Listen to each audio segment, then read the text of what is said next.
In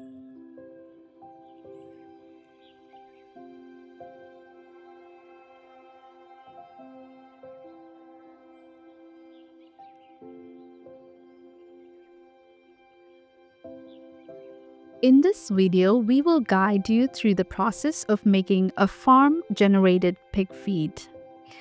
The tools and equipment you will need include a machete or a chopping machine, a large basin or tub, a 100-liter container, banana plant stalks about 100 kilograms, molasses 4 kilograms, salt 1 kilogram, some rice bran, cornmeal, fish meal, soy meal, vitamin and mineral mix, feed mixer, digging hoe or shovel, and a weighing scale.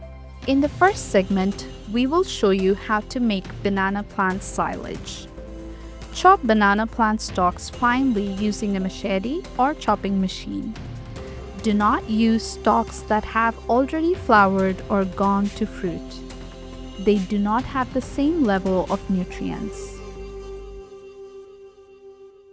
Mix or layer chopped banana plant stalks with salt and molasses in a large container. We use 4 kilograms of molasses and 1 kilogram of salt for 100 kilograms of banana stalks. Cover the container and allow the banana stalks to ferment for 3 days before using. The silage will keep for up to a week and a half.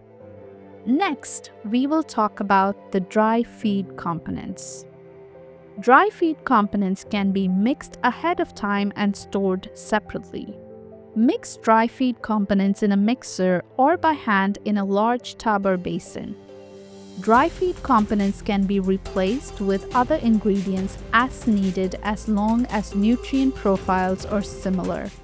Our dry feed is a mixture of rice bran, cornmeal, fish meal, soy meal, and a pre-mix of vitamins and minerals.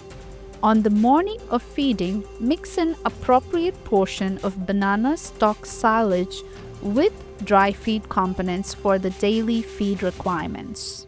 Use a digging hoe or a shovel to mix the ingredients in a large tub or basin. We use different ratios of feed ingredients at different life stages of our pigs. The following 3 recipes are used for the appropriate growth stage of a pig as determined by the weight of the pig.